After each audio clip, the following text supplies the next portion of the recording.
Welcome to everybody.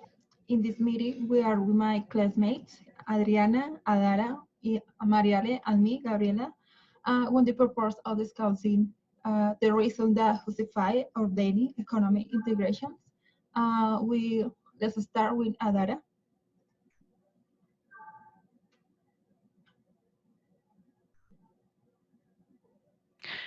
Okay, well, first of all, I would like to mention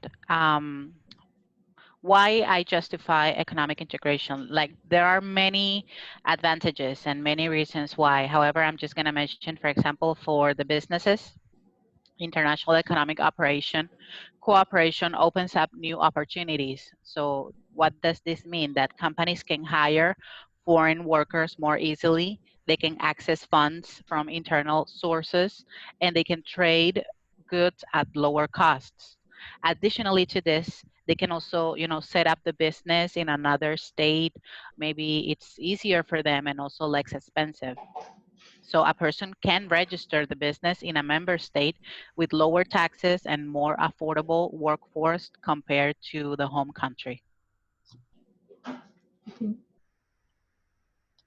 Sorry, Adhara, I have to deny that because despite of these benefits, economic integration has cost. For example, I divided this in two categories. First of all, diversion of trade. This means trade can be divided from non-members to members, even if the economically detrimental for member state. Also, we can say erosion of national sovereignty. This means members of economic unions typically are required to adhere to rules on trade. Because why? Because monetary policy and fiscal policies establishes an unselected external policy marketing body. Okay, so for me, it's a little complicated to justify ordaining economic integration because there are different kinds of integrations. Whether a dry agreement is a good or bad depends on the agreement. In general, I am in favor of free trade and I am against overseas tariff. I have some reasons why. First, countries trading with each other are less likely to go to the war.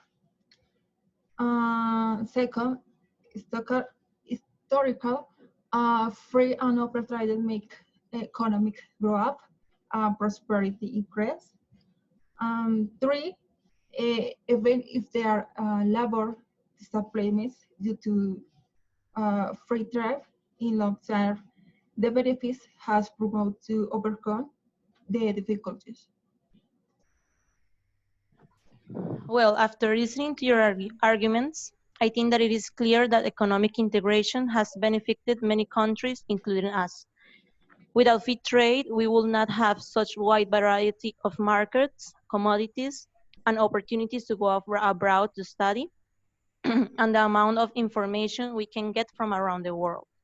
However, for example, when multinationals from around the world come to a country like Colombia, and let's say they sell cheaper potatoes, it will be good for the customers, but we won't be considering how it will affect the life of people who used to work on the land and produce the potatoes that now a big company massively produces at cheaper cost.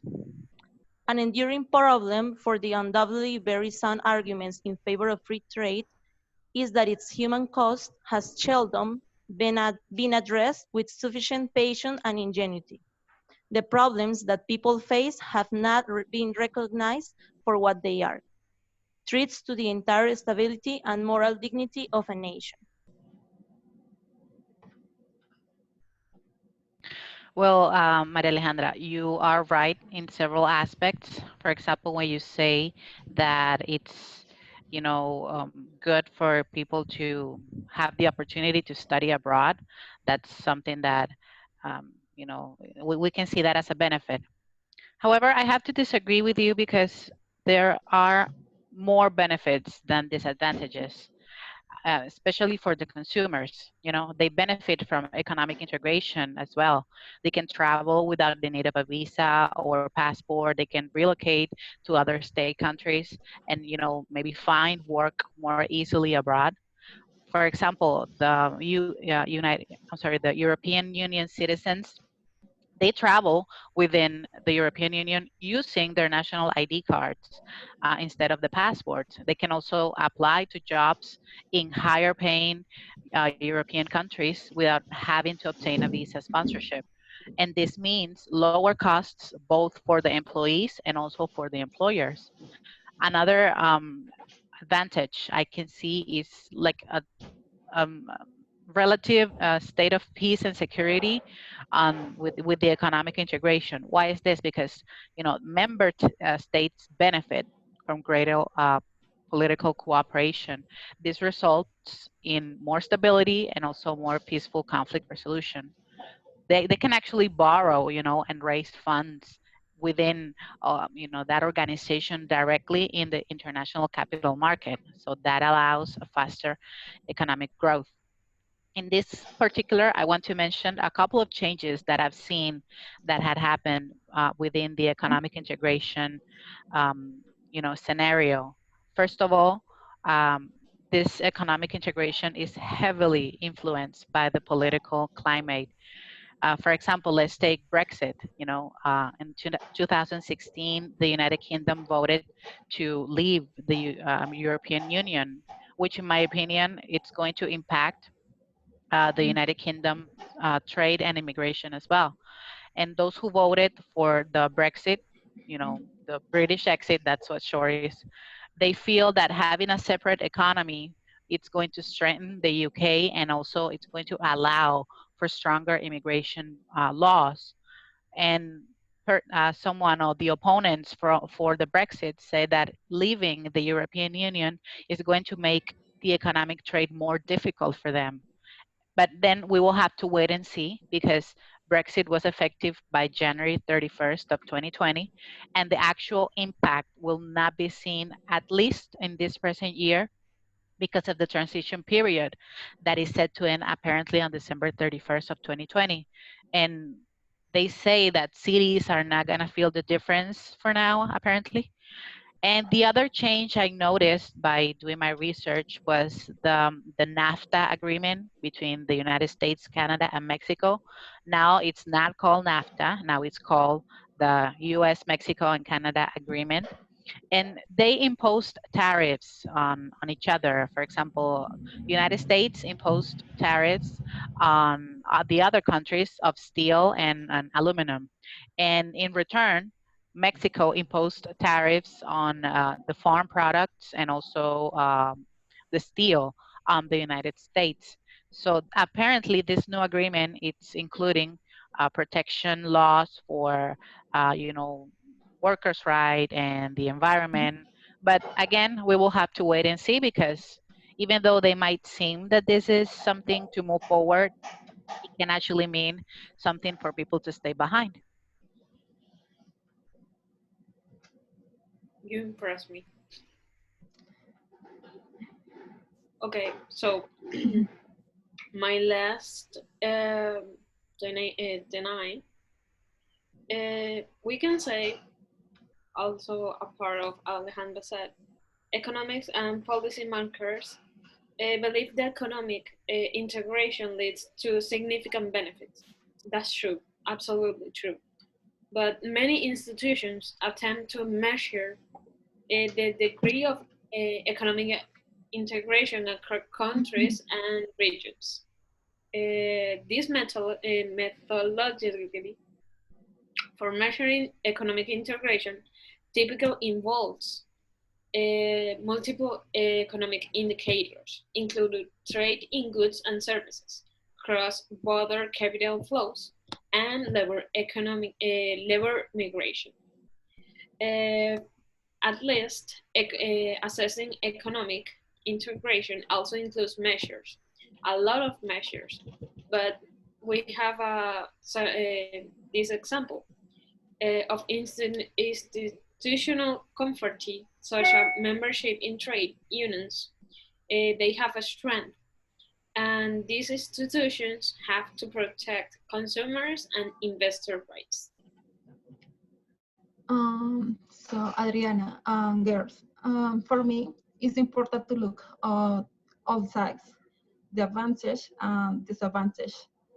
But disadvantage are less if trial governments are careful, has a careful negotiation in both sides or multiple sides, are careful, open, and intelligent.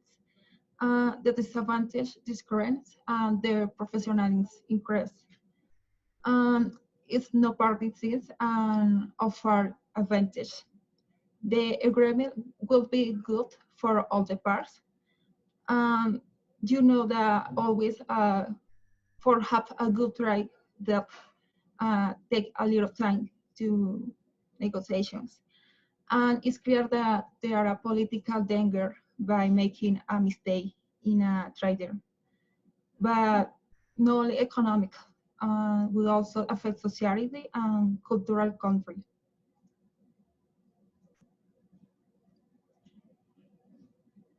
Well, I understand Adhara's and Gabriela's point of view because it is clear that economical integration is beneficial for the global economy. However, I think that the benefits of an open economy can only properly be beneficial if a series of steps are taken to mitigate the downsides, because it just can't be happening that least developed countries continue being exploded and suffering the downsides, while big developed countries, they just gain the money and the power within those transactions. So any nation committed to free trade must touch the sectors of the economy that have an advantage and use that money to support the sectors that have the greatest disadvantages in relation to foreign competition, like education and agriculture. However, as many things in society, economic integration have been corrupted. The direction of those resources is being taken by the governments or given to private companies that maintain the corrupted political system, which leads to nations to become highly unstable politically and putting aside any progress that free trade has made. Also, as part of free trade, governments should help every single person to find their strength and to specialize on it by investing a lot on education, which is not happening. Neither they are investing on healthcare and social security. But once again, the corrupted monopolization by the rich affects the integrity of a free trade system just as much as punitive import tariffs. I want to add that the political programs have also failed to provide the programs necessary to promote the efficient operation of free trade, forgetting the pain of the hard workers, which is leading to people wanting to go back to mercantilism, and we all know that is not a solution. I want to conclude in my side that, as with regionalism and globalization, the problem with economic integration is the corruption of people leading these practices. That's why nothing is being done as it is supposed to be, because leaders get blinded by money and power, and they just stop caring about the people and the consequences of these decisions.